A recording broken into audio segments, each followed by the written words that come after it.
പ്രിയ മക്കൾക്ക് സാദര നമസ്കാരം. ഇന്നത്തെ സുഭാഷിതം: ദുർബലസ്യ ബലം രാജാ ബാലാനാം രോദനം ബലം ബലം മൂർഖസ്യ മൗനിത്വം ചോരാണാമനുനൃതം ബലം. ദുർബലരായ ആളുകൾക്ക് ആശ്രയം രാജാവാണ്, അതായത് നീതിപീഠമാണ്.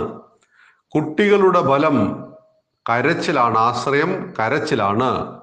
ദുഷ്ടജനങ്ങൾ മിണ്ടാതിരിക്കുക എന്നതാണ് ബലം. ഒന്നും പറയാതെ സമയമാകുമ്പോൾ ദുഷ്ടത കാട്ടുക എന്നർത്ഥം. കള്ളന്മാർക്ക് അസത്യമാണ് ബലം. നമ്മുടെ ബലമേത് എന്നാണ് ചോദ്യം. ഇവിടെ സാമാന്യ ജനങ്ങൾക്ക് ബലമുണ്ടാക്കി കൊടുക്കേണ്ടത് ഭരിക്കുന്ന രാജാവാണ്. ഇന്ന് ജനാധിപത്യമാണ്. അപ്പം ഭരണകൂടം സാധാരണക്കാരന്റെ പ്രശ്നങ്ങളിൽ ആശ്രയമായിട്ടുണ്ടാവണം.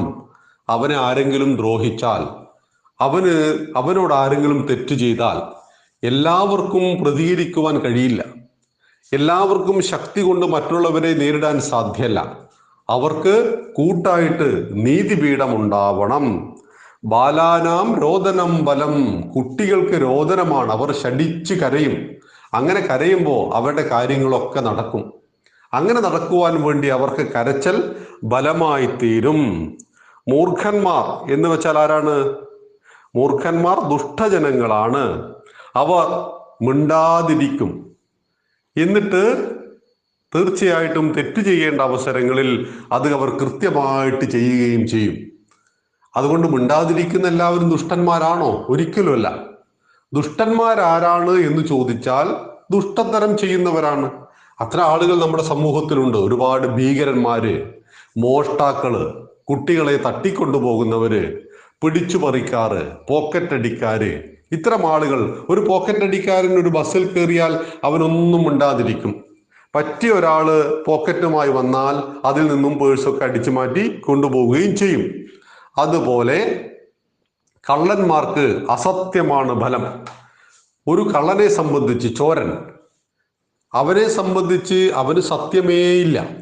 മറ്റൊരാളുടെ വീട്ടിലേക്ക് രാത്രി കയറി ചെല്ലുക, അവരുടെ സമ്പാദ്യം മുഴുവൻ അപഹരിച്ചു കൊണ്ടുപോവുക, മറ്റൊരാളെ ഉപദ്രവിച്ച് കൊന്നോ തല്ലിയോ അവരുടെ സമ്പത്ത് പിടിച്ചു പറിച്ചു കൊണ്ടുപോവുക, അങ്ങനെയുള്ള ആളെ സംബന്ധിച്ച് അയാൾക്ക് ബലമുണ്ടാക്കി കൊടുക്കുന്നത് അസത്യമാണ്. ഇതൊന്നും നമ്മുടെ ബലമല്ല. നമ്മുടെ ബലം എന്താണ്? നമ്മുടെ അറിവാണ്. സത്യമാണ് നമ്മുടെ ബലം.